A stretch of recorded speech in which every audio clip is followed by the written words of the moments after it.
I want to talk about masks. Yes, I am going there. But I want to have this conversation from a totally different perspective than you're probably seeing on your other social media feeds or in YouTube videos, because if your feeds look anything like mine, the predominant debates are really polarized from two perspectives, and mostly what I'm seeing are either people posting the science for them and vehemently arguing that point, or people are posting the science against them and vehemently, defending that point of view.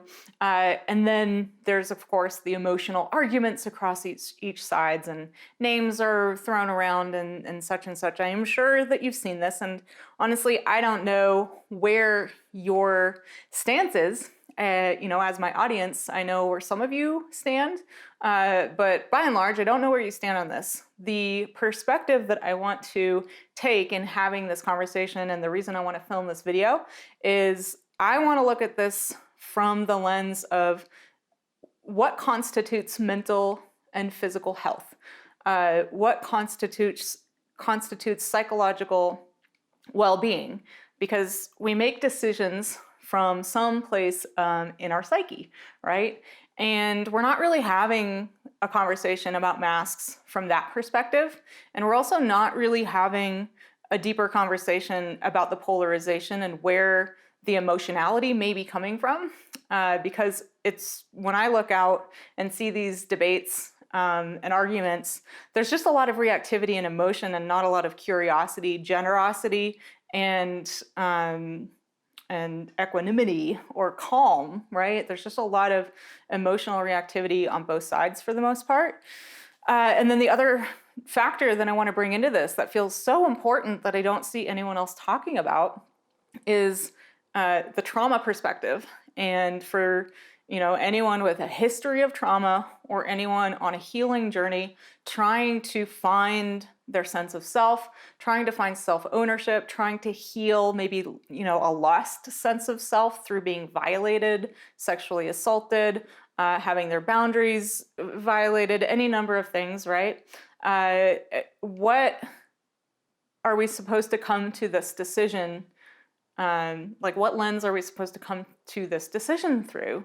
And in my opinion, or at least I'll just speak for myself, but it is something I guess I wish for other people, because the feeling I have in making my own decision about whether to wear a mask or not is coming from a place of hard-won self-ownership, sovereignty over my body, and the long road that it took me to get to the place where I could say no when I wanted to say no, say yes when I wanted to say yes, and actually set boundaries regardless of the names I was called for doing so.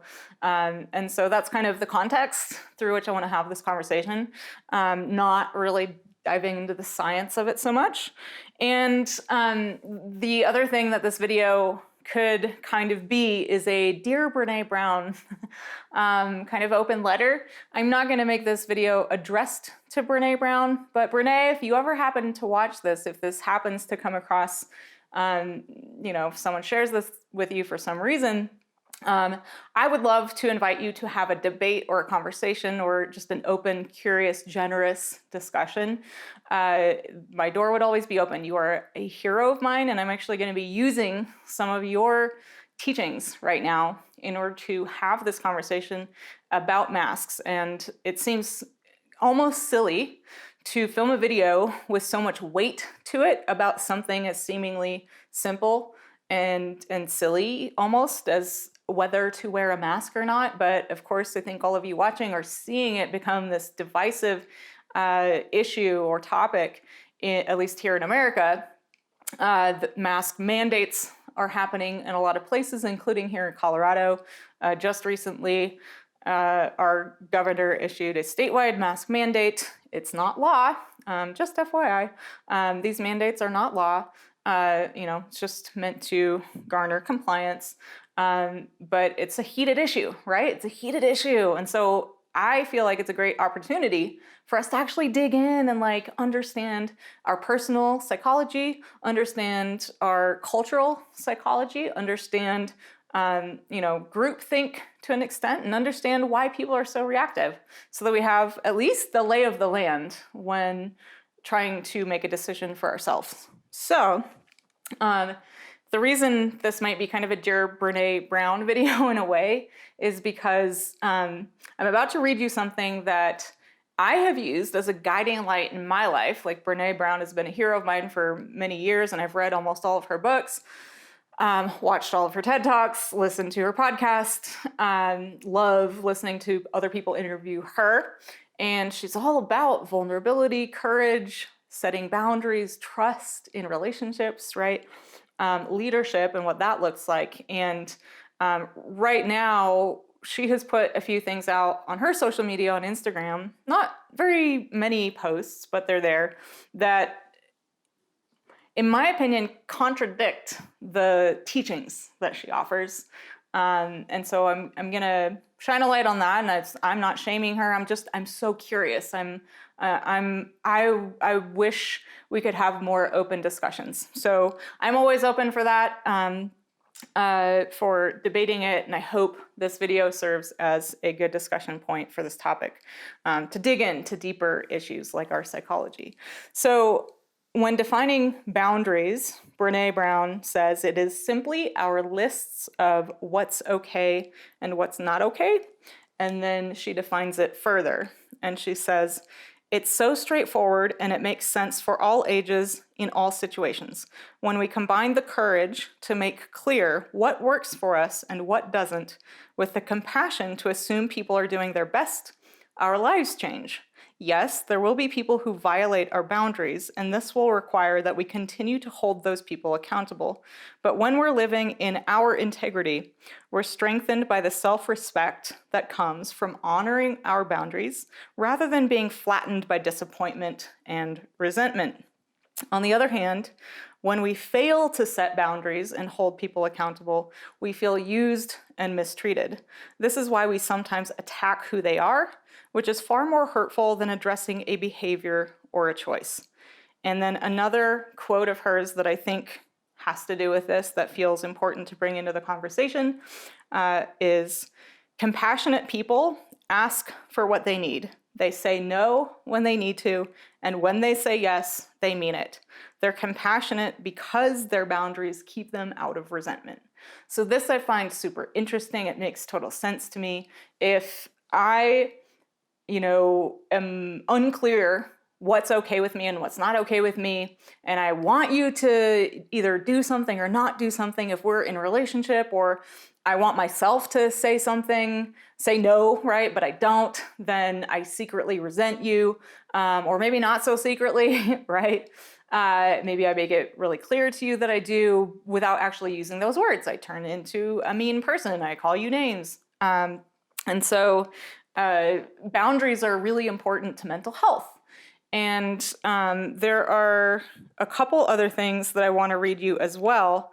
And I don't think it's in this one, but in just leading up to filming this video, I was reading even more Breanne Brown quotes, and she talks so much about tuning into our own inner compass, listening to our intuition, and that whatever that inner compass says that is okay for us and not okay for us leads us to our sense of integrity and our sense of self. And what is okay and not okay for me might be very different than what's okay and not okay for you, right? If we all had the exact same boundaries, we wouldn't have any issues. This mask debate wouldn't even be a debate, right? Because we'd all have the same sense of integrity and right and wrong, and we'd all agree what was right and wrong and what's okay and not okay. And so what I see kind of happening right now is that on both sides, there's a lot of not wanting to honor the boundaries of another human being, regardless of which side you're on. But I have seen more people on the side of thinking masks should be worn, not just for themselves, but other people. So if I'm a mask wearer, I think I should wear a mask, but I also think you should wear one. And when you don't wear one, I feel like my boundaries are getting violated. It's really interesting. So my perspective, and I'm going to share a little bit more about my personal stance on masks and where that came from in a moment. But my perspective would be if I don't want to wear a mask, because that would violate my inner compass and my sense of integrity. And you then want to make me feel bad or judge me or call me selfish or a murderer or whatever, then, I guess somehow it seems like I've violated a boundary of yours, but you could walk away from me and not be near me, right? And so you could actually protect yourself. But if you need me to wear a mask for you to feel okay, that reminds me a lot of the enmeshment and codependency and really unhealthy lack of boundaries that I experienced in my family, that caused a lot of trauma for me, and my inability to know what was okay with me and not okay with me. And in order to keep relationships, I violated my own boundaries and I betrayed myself. I betrayed my sense of integrity. So I'm going to talk more about that in a moment. But first, I want to kind of keep on this Breanne Brown track and read you the other quote that I saw from her. This is an Instagram post, and so it's public, so I feel okay sharing it in this video. She posted a sticky note that said, we either stay sick together or we get well together. And then she wrote something with that. And I'm not going to read you the whole thing, but one part in particular got my attention. And she said, the complete disregard for others shown by people who are actually safe and able to stay at home but are choosing to ignore or scoff at the guidelines is not rugged American individualism. It is entitlement, ignorance, and cruelty. So this is what has me really confused. And yeah, I was just confused. So and she, to be fair, I just want to be super clear. Her post was not about masks. Her post was written when the lockdowns first happened and some people were going out of their homes to go grocery shopping or whatever. I'm assuming from reading her post, that's what she's talking about. But nevertheless, she's talking about people not following the guidelines issued by our government or health department or whatever.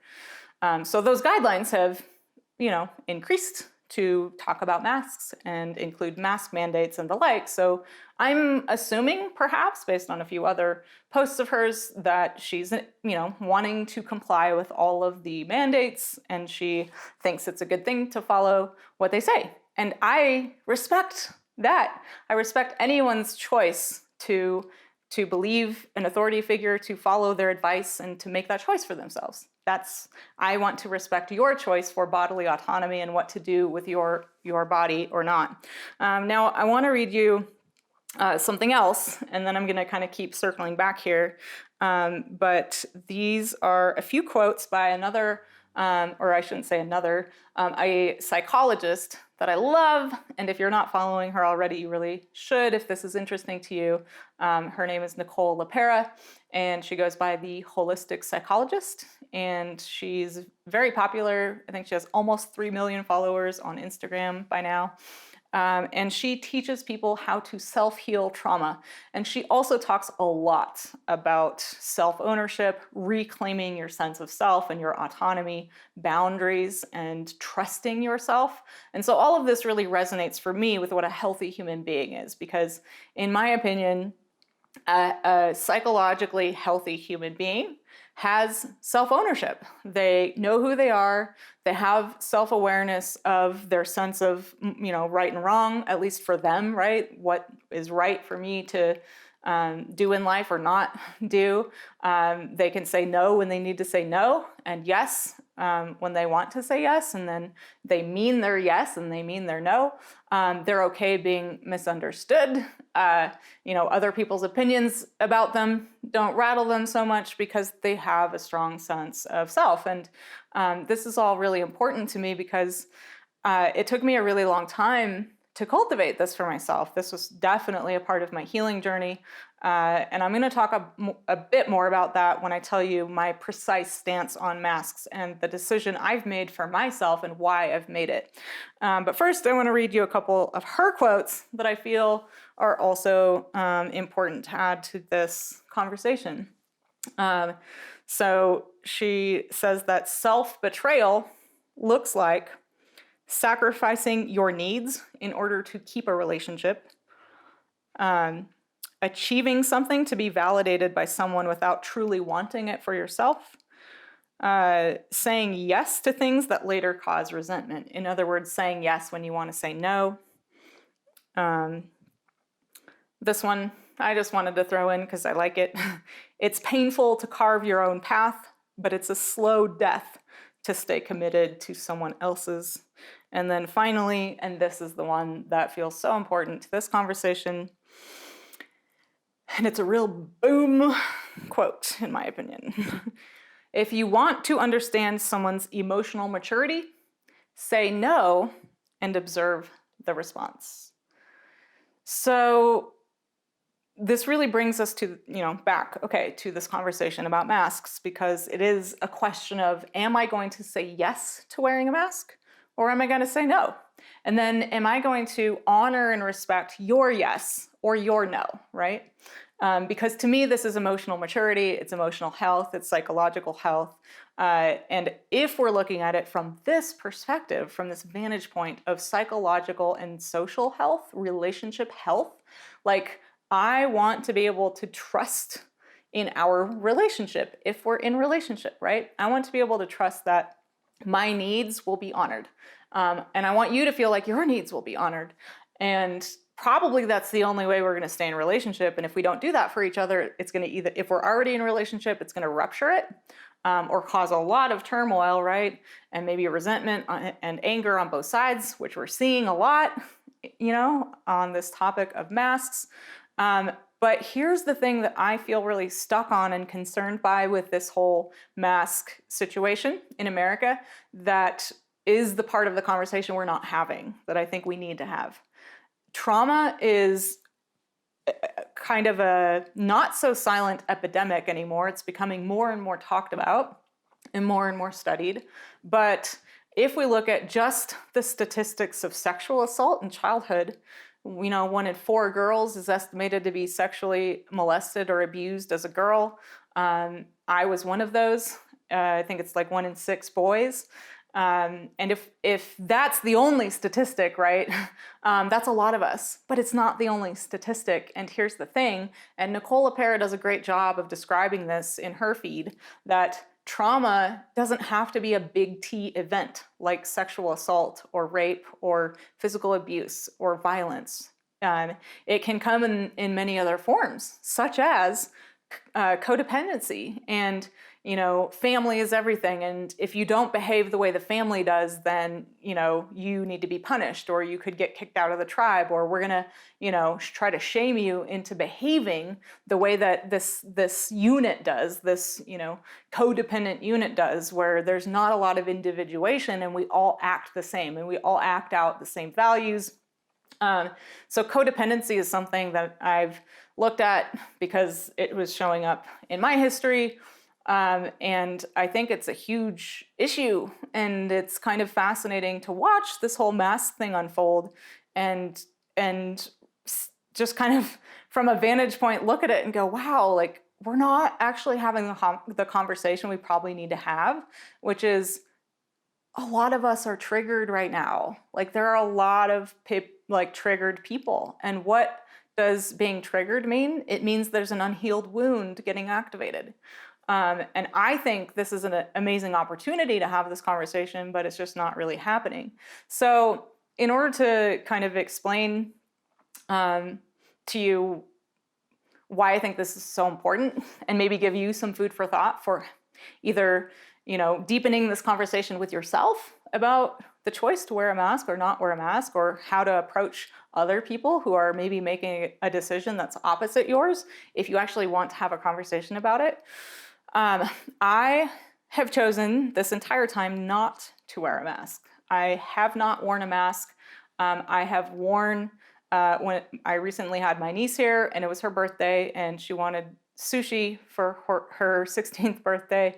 And so one value of mine trumped another for a moment, for one day, and I wore a handkerchief just kind of loosely pulled over my face and, hardly had it on for more than 5 seconds, only because my love for her was greater in that moment than my commitment to saying no to a mask or a face covering.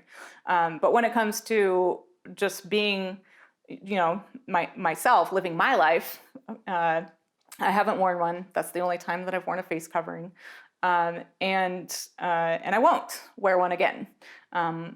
She probably won't be visiting again hopefully during a time when masks are mandated. But here's my reasoning. First and foremost, I'm not going to dive into much of the science here. What I'm going to say is, I've checked with my inner compass, my integrity. It doesn't feel healthy to me to wear a mask. It doesn't feel in service of my mental and physical well-being. It actually feels to me like a violation of my health and well-being. It feels to me like I'm going to put myself in a bit of a compromising position and could actually incur health damages. It feels that way to me. Do I need science to prove that my feeling and my inner compass is correct?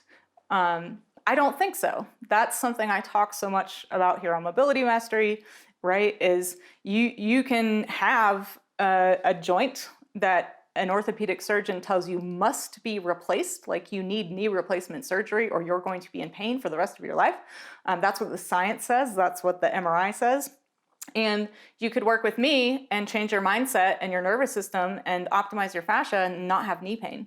And you might actually still be technically bone on bone, or maybe you have disc degeneration and back pain, and the doctor tells you the degeneration is, causing the back pain, but you work with me and we get the pain gone in 1 to 2 sessions. So you feel better, but maybe the science says you shouldn't.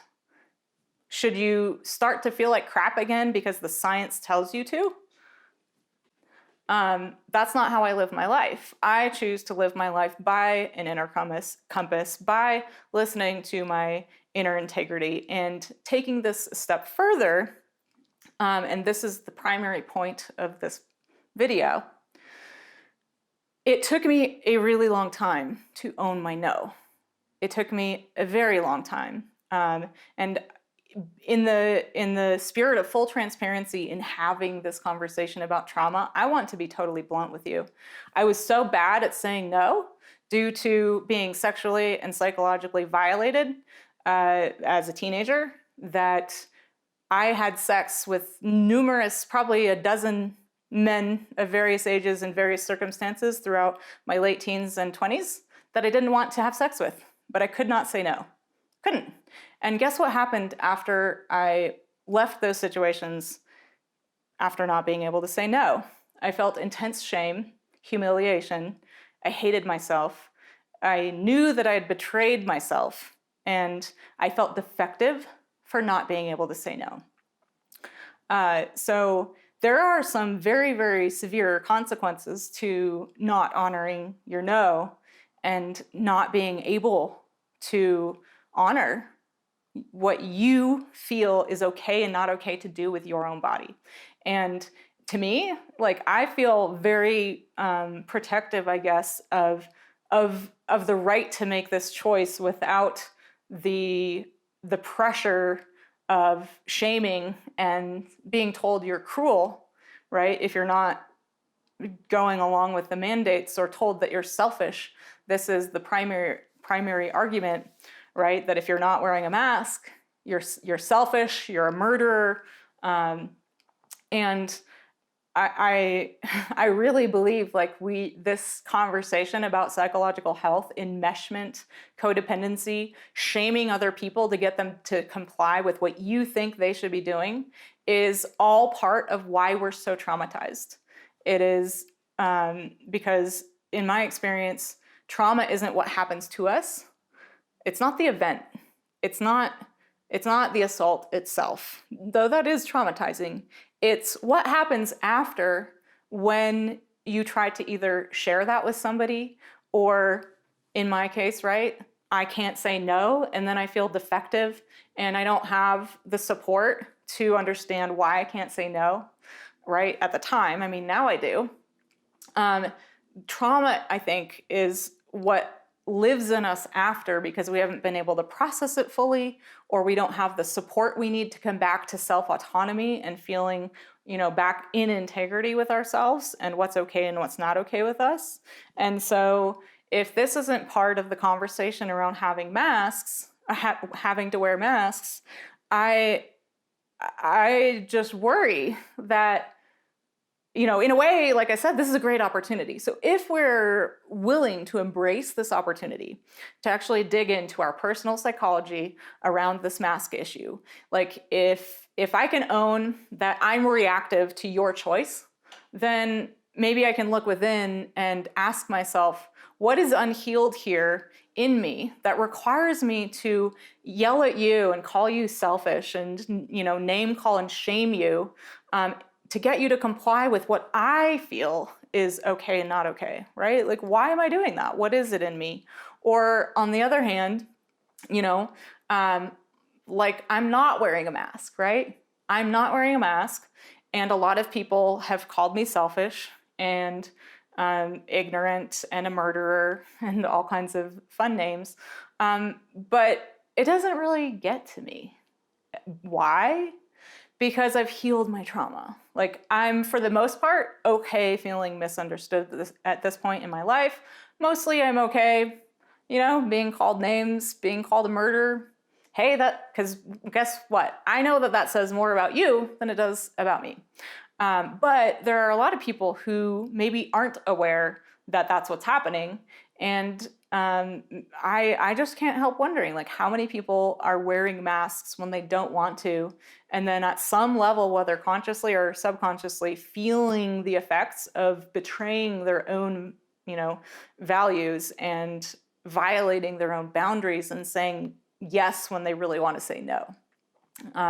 So to me, this is actually a larger issue because there are longer lasting effects from this at the psychological and social level. And I think this is the conversation we should be having instead of the one about the science, because there are arguments about the science both ways. I've seen it.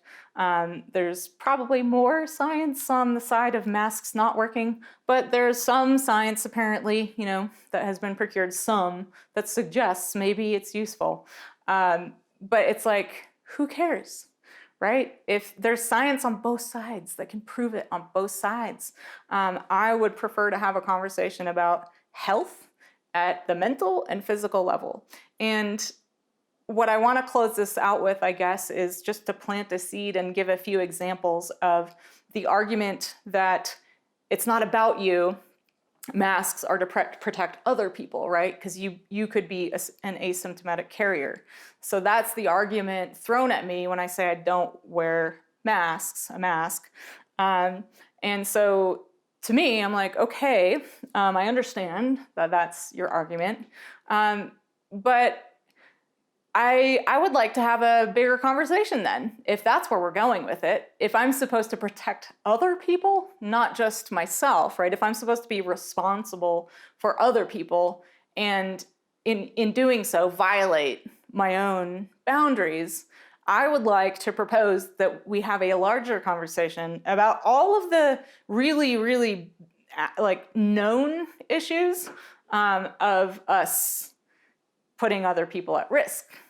Just today, in fact, our neighbors apparently either started smoking or had a house guest that was smoking, and cigarette smoke started wafting into our house and got stuck in our hallway. And secondhand smoke kills a lot of people every year. So should I knock on my neighbor's door and tell them how selfish they are and that they're putting me at risk and they should stop smoking to protect my health?